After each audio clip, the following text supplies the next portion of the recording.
नमस्ते। थर्ड आई में आपका स्वागत है।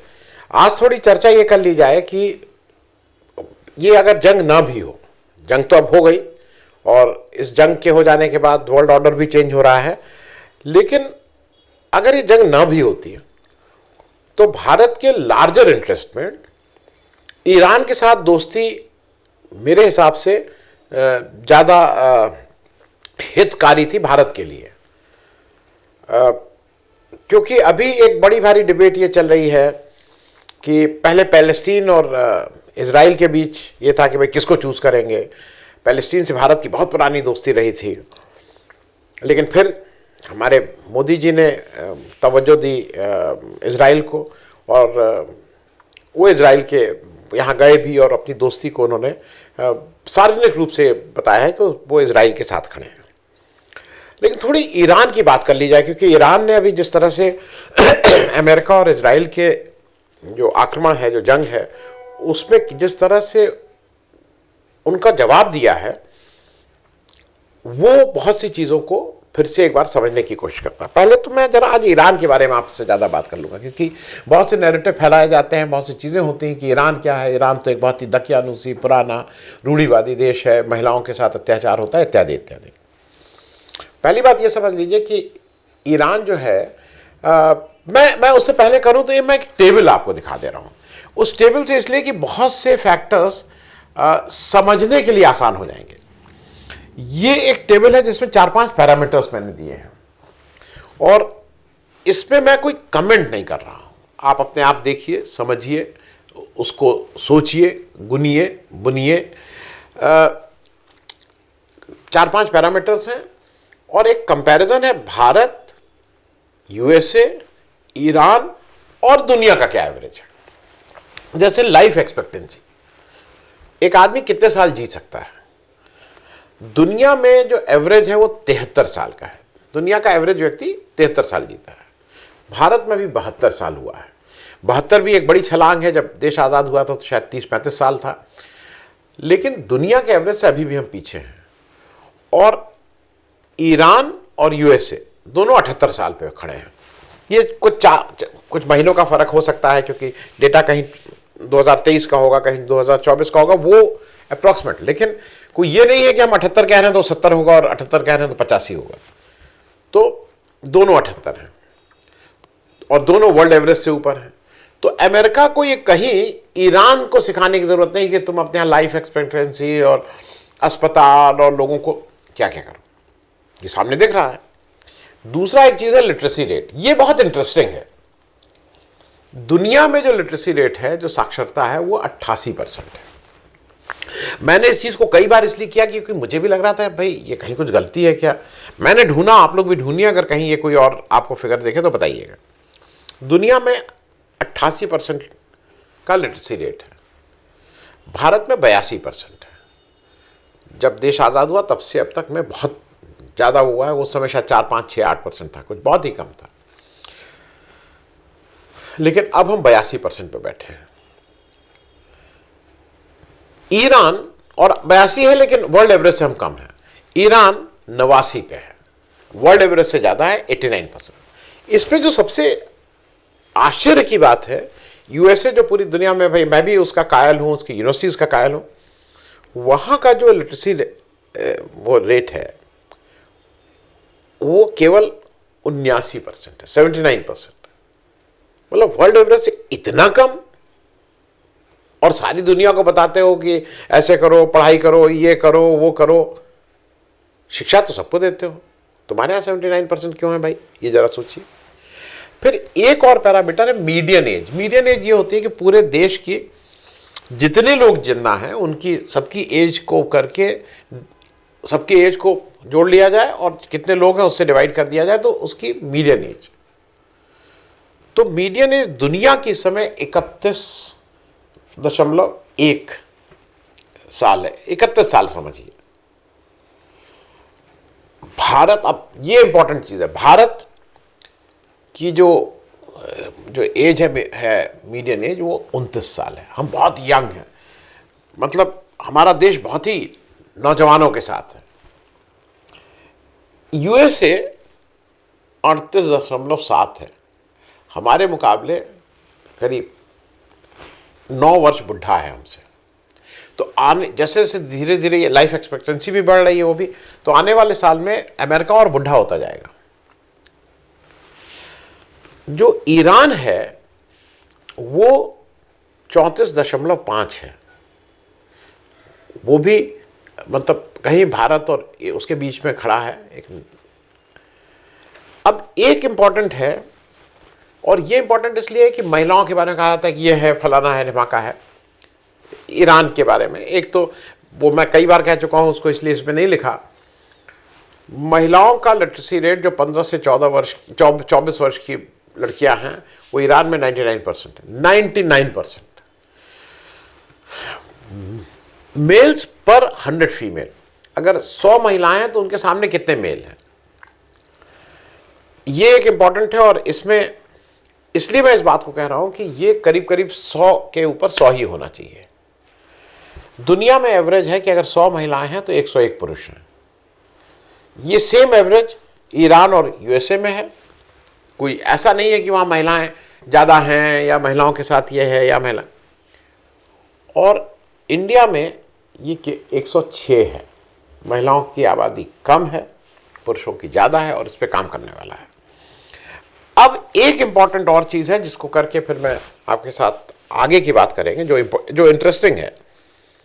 जीडीपी पर कैपिटा, पर व्यक्ति, दुनिया में जीडीपी पर व्यक्ति 14,000 यूएस डॉलर है। एक यूएस डॉलर इस समय करीब 94 रुपए का हो गया है, तो उससे आप देख लीजिएगा 14,000 यूएस डॉलर।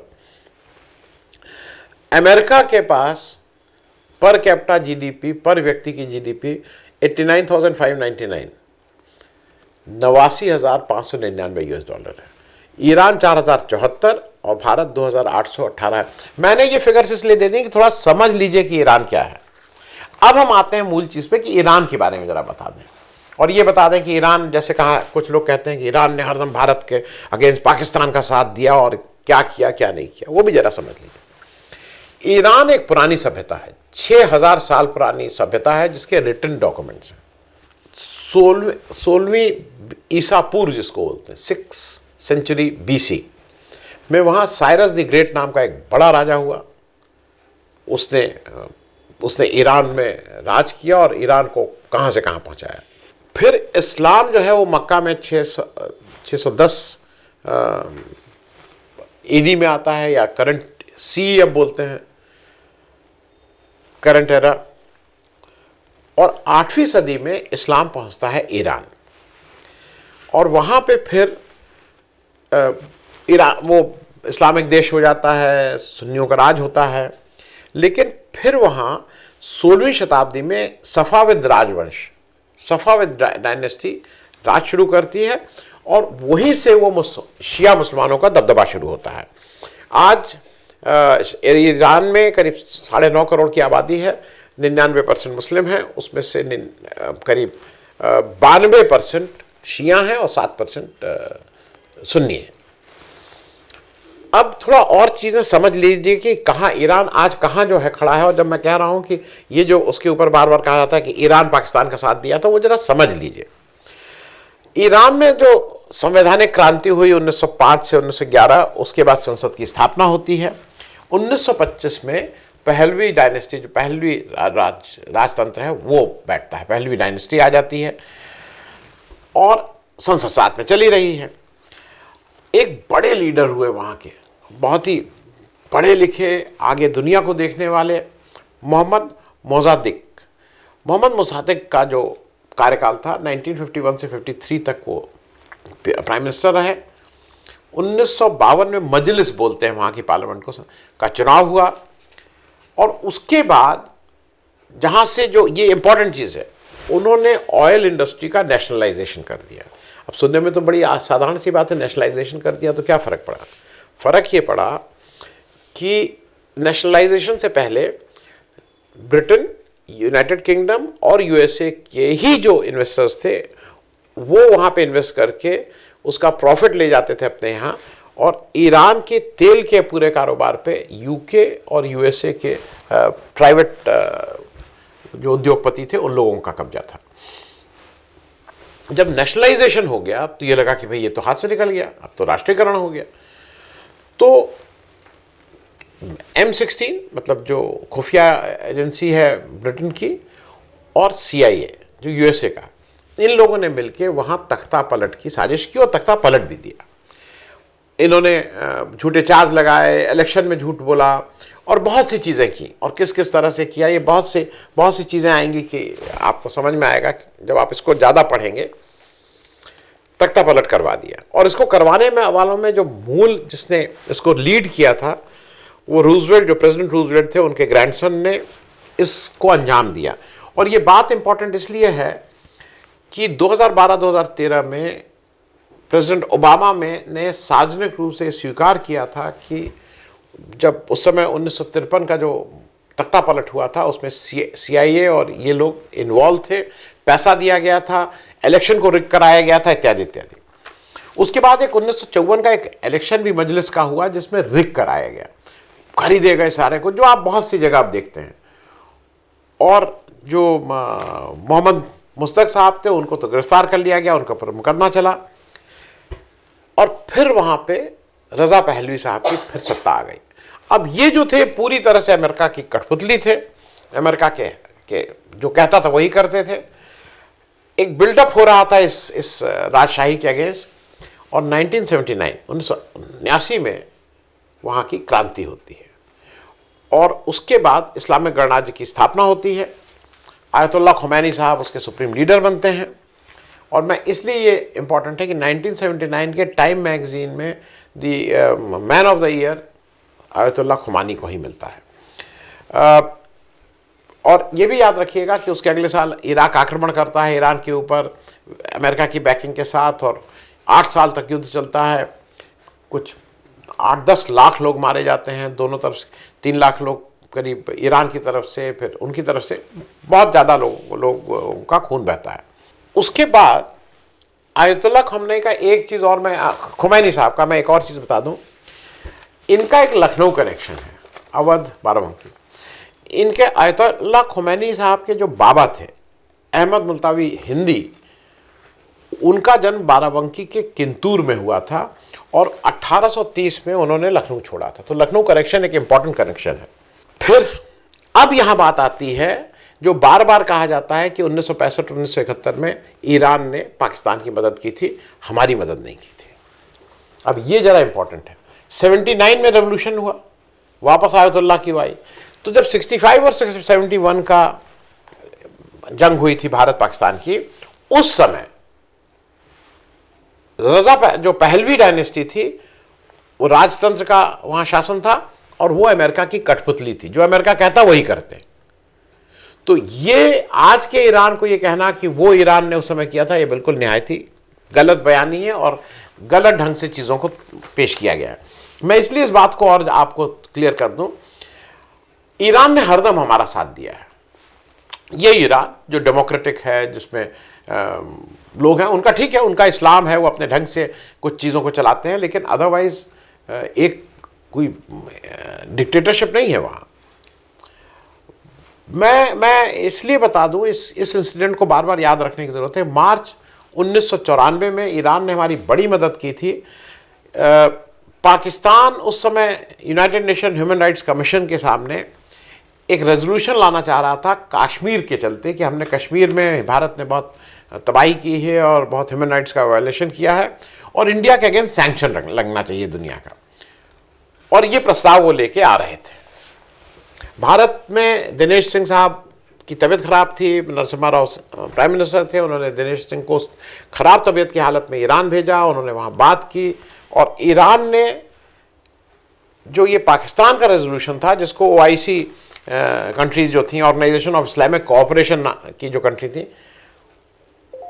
वो इसके मतलब पाकिस्तान के उसको बैक कर रही थी, वहाँ पे इसका विरोध किया, और ईरान ने ये रेजोल्यूशन नहीं आने दिया। सैंक्शन लग जाता तो हमारी स्थिति खराब होती। वो एक खराब भारत के लिए आर्थिक रूप से हम अपनी खराब दौर से गुजर रहे थे। और ये बात मैं सिर्फ इसलिए कह रहा हूं कि ये चीजें भी जानना जरूरी है कि कौन आपको कब कहां बैक कर रहा था। भारत का एक पाकिस्तान से एक समस्या है, इसमें कहीं कोई दो राय नहीं है। अब एक चीज और मैं करके इसको खत्म करूंगा, क्योंकि वो ज्यादा इंपॉर्टेंट है समझने के लिए। ईरान की इजराइल और अमेरिका के साथ जो वॉर हो रही है उसको जरा समझ लीजिए। एक देश है सऊदी अरेबिया। सऊदी अरेबिया की जीडीपी 1.27 ट्रिलियन है। उसकी पर कैपिटा जीडीपी पर व्यक्ति आय $35,231 है, $35,231। उसकी आबादी 3.30 करोड़ है। अब जरा एक दूसरा समझिए, जो पाकिस्तान, जो इसको समझना जरूरी है कि हमारे लिए ईरान क्यों इंपॉर्टेंट है। पाकिस्तान जो है उसका जो टोटल जीडीपी है वो कुछ 0.45 बिलियन या कुछ, नहीं माफ किया, हाँ 410 बिलियन है, मतलब 0.41 ट्रिलियन। इससे 3 गुना ज्यादा सऊदी अरेबिया है। और यहां की आबादी करीब 25 करोड़ है, उसकी 3.5, ये 25। और इनका पर कैपिटा जीडीपी जो है 1,707 है, उनका 35,000। मतलब कोई कंपैरिजन नहीं है इन दोनों का। अभी अगर आपको फिर से याद दिलाऊं, जून 2025 में 12 दिन का एक युद्ध अमेरिका और इजराइल मिलकर शुरू करते हैं ईरान के ऊपर, और फिर खुद ही सीज फायर करके युद्ध को बंद करवा देते हैं। उसके बाद ये इंपॉर्टेंट है कि क्या हुआ। सऊदी अरेबिया जो अमेरिका के बिल्कुल गोदी में बैठा हुआ है, उस सऊदी अरेबिया से को और पाकिस्तान जो गोदी में बैठा हुआ है, जिसका असीम मुनीर को बुला के कभी खाना खिला रहे हैं, कभी खीर खिला रहे हैं, कभी कुछ कर रहे हैं, ट्रम्प जी, और ट्रम्प कहीं बाहर जा रहे हैं, वेयर इज माई फ्रेंड असीम, ये सब कर रहे हैं। वो क्यों कर रहे हैं आप जरा समझिएगा। सऊदी अरेबिया और पाकिस्तान सितंबर 2025 में एक एग्रीमेंट साइन करते हैं जिसका नाम है स्ट्रेटेजिक म्यूचुअल डिफेंस एग्रीमेंट। ये साइन करवाया जाता है, और इससे क्या भारत के लिए और क्या ईरान के लिए, ये जरा समझना जरूरी है। जून 2025 में वहां जंग एक हुई, 12 दिन बाद सीज फायर कर दिया। अब सारा मामला यह है कि न्यूक्लियर वेपन, न्यूक्लियर वो खत्म करें अपना, जो भी उनके पास न्यूक्लियर के से संबंधित है। 9 देशों के पास न्यूक्लियर वेपन है, जो 5 सिक्योरिटी काउंसिल, उसके अलावा इंडिया, नॉर्थ कोरिया, पाकिस्तान और इजराइल, और बाकी 5। अब क्या है कि सऊदी अरेबिया जो बिल्कुल अमेरिका का खास पिट्ठू है, उसको न्यूक्लियर हथियार से कैसे लैस किया जाए, दिस इज द इशू। और इसके लिए ये strategic mutual defence agreement sign होता है, जिसमें पाकिस्तान और सऊदी अरेबिया ये साइन करते हैं कि अगर किसी भी एक देश के ऊपर आक्रमण होता है तो ये माना जाएगा कि दूसरा देश के ऊपर भी आक्रमण हुआ। आज के दिन अगर हम पाकिस्तान के ऊपर आक्रमण हमारा करते हैं तो सऊदी अरेबिया ये मानेगा कि सऊदी अरेबिया के ऊपर भी आक्रमण हुआ। ये है, ये समझिए। और अगर सऊदी अरेबिया को जरूरत पड़ती है तो पाकिस्तान अपना न्यूक्लियर वेपन भी देगा। अब क्या हुआ, सऊदी अरेबिया को बिना कुछ कहे आपने न्यूक्लियर वेपन से लैस कर दिया। सऊदी अरेबिया कौन है? ईरान के सामने खड़ा करके सऊदी अरेबिया सबसे बड़ा मिडिल ईस्ट में अमेरिका का पिट्ठू जो ईरान को चैलेंज करता है। अच्छा, सऊदी अरेबिया और पाकिस्तान में एग्रीमेंट साइन हो रहा है, इनकी सीमाएं भी नहीं मिलती हैं, कुछ कॉमनिटी नहीं, कुछ कॉमन चीज नहीं है, लेकिन एग्रीमेंट साइन किया गया है क्योंकि इससे वो ईरान को बांधना चाह रहे थे। ईरान में ये कह रहे हैं कि न्यूक्लियर वाले जितनी फैसिलिटीज है खत्म करो, लेकिन सऊदी अरेबिया को उन्होंने इनडायरेक्टली न्यूक्लियर वेपन दे दिया। अब जरा मुझे ये बताइए कि अगर पाकिस्तान ये ट्रीटी कर सकता है सऊदी अरेबिया से, तो भारत ईरान से क्यों नहीं कर सकता है? भारत भी ईरान से कर ले इसी तरह की स्ट्रैटेजी। अब आप पूछेंगे इससे भारत का क्या फायदा? एक चीज सिर्फ बता दूं, भारत और ईरान के पुराने संबंध रहे हैं। रजा पहलवी का समय छोड़ दीजिए, जब अमेरिका वहां के निर्णय लेता था। हाल के दिनों में जब सैंक्शन नहीं लगाया था, जब हम ईरान से तेल ले रहे थे, तो जरा उस तेल अग्रीमेंट की बात सुन लीजिए।